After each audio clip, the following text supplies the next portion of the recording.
Hey guys, welcome back for another review. I've got a dash cam here. This one I bought with a very specific purpose. This is going in my parents' new vehicle. It is not a bare bones, but it is a very basic model, and this is going to appeal to certain people for certain applications. I'll go through all the details and you can determine for yourself if it's something that will fit the bill for you. First of all, it's the Navycrest brand. A3 is the model. I got this off of Amazon. Paid 65 bucks and change, so very economical.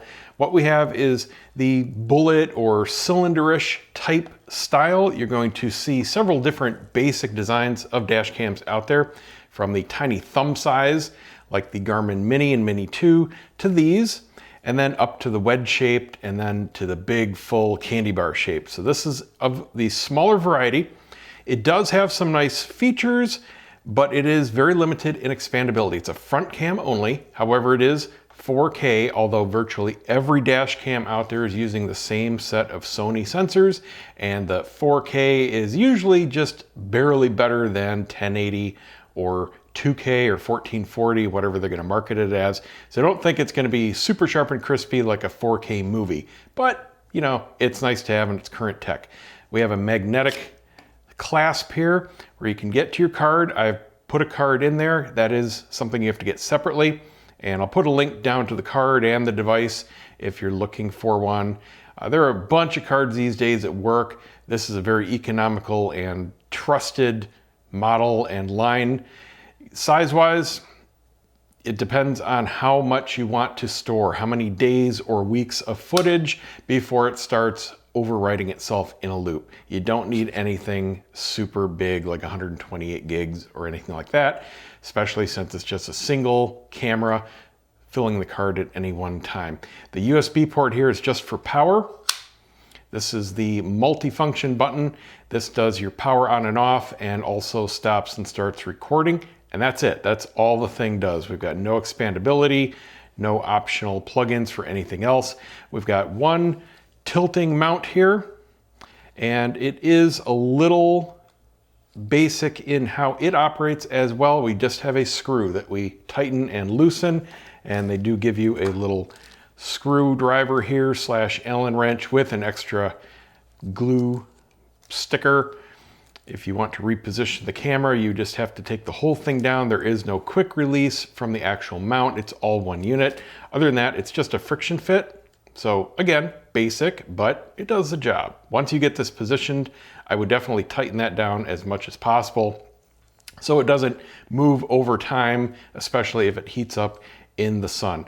Other than that, in the box, we have a 12-volt adapter. It is a USB-C type on the other end, and they do give you the option if you don't want to use this and you want to plug directly into a USB port, you can contact them for a free cable that will just be USB-C to USB-A.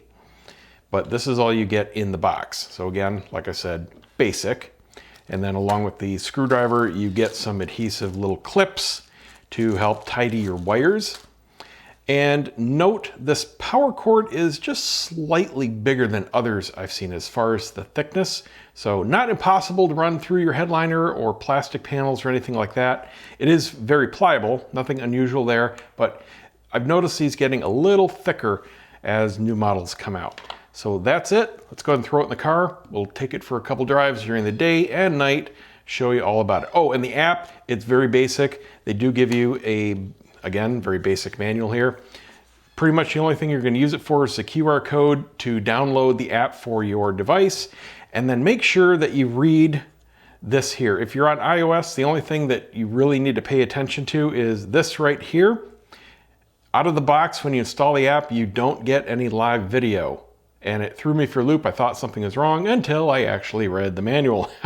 You have to disable the cellular data for the app. There's also a typo in the app here. It says that the Wi-Fi network that you connect to, which is how you control this from the app, you power this on, and in your phone you connect to this as a Wi-Fi device. The name is different, at least on this model that I got, than what's in the manual. So I knew which one it was because it was the only one with full Wi-Fi strength as I was sitting in front of it, but mine was labeled Navycrest and then some random numbers. where the manual says it's called Pezio or something like that. So just be aware of that. All right, let's go throw out the car and take a look at the results. So here's the size of the adapter in your car. Not too bad, sticks out a couple inches. And the unit is small enough to completely hide behind your mirror, which again is something I explicitly wanted for this use case. And being USB-C, you can also flip the cord up or down depending on how you're going to be running your wire.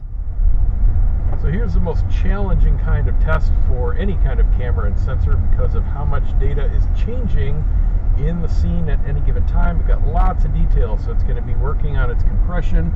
Want to see how detailed things come out in the video itself. I've got the AC running. We turn it off and we can see how quiet it is. So this is AC off, everything's silent. You can hear how it picks up any voices in the cabin. And this is a very quiet vehicle, so there's almost no road or wind noise. All you're hearing is what's on the interior. And then again, a more detailed scene at faster speeds. Should actually see the picture deteriorate a little bit. That's completely common for this type of application. Now we're going to come up here and I want to see how close we have to be able to read a plate. And I'll tell you approximately how many car lengths ahead we are. We're about 10 ahead, 5 ahead, 3, 2, 1. Should be able to see it now. 2 car lengths, 3 car lengths. This is about the limit I find most 4K dash cams, about 3 car lengths to be able to read the details on the plate. I'm going straight because I need some gas. All right, so let's hop on the highway here. Again, just looking for general detail. Now this also has, like most dash cams these days, parking mode built into the software. However, you do need to buy an additional parking power cable. And depending on your vehicle, you may also need additional wire taps to go in your fuse box and fuses to complete the install. We're about 3 car lengths behind now. Come up to this one, see how the plate looks. 2 car lengths, 1 car length. Definitely should be crystal clear at this point. Now we're going to go back after nightfall and I'll take you through some dark areas and some lit parking lot areas, and we'll see how the night performance goes. I expect it to be very good. The Sony sensors used in cameras these days have exceptional nighttime clarity, so that's pretty much a standard feature these days. A quick note about the app, it is, just like the camera, very basic. You don't need it. And again, that's specifically why I got this for my parents. They have no cell phones, they have no tablets, they have no tech skills of any sort. So I needed something that you can just plug in and will always record with the car, and that's exactly what this one does. You use the app once to set it up, to format the card, set up the options in it, like the volume of the hello chime, and that's it.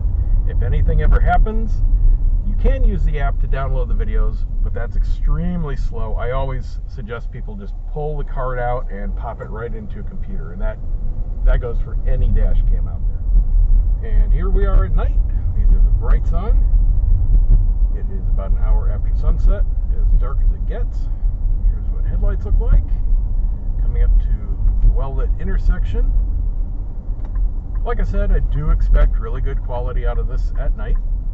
Sony sensors are really good sensors, especially in low light. One last thing I want to mention is, it should have been obvious, but this doesn't have any kind of quick release to the bracket, so once you put it in a car, it's pretty much set in there. You have to take the tape off or disassemble that screw to remove it. Now that would matter to people that need to either take it down for security, they don't want it stolen out of their vehicle, or more commonly people that want to use the same camera in multiple vehicles, and you just mount a bracket to each vehicle and clip it to each one. So there you go. Hope that helps your buying decision. I have another one coming up very soon, a more full-featured one with a rear cam, and stick around to see that one if you are interested in something like that. See you next time.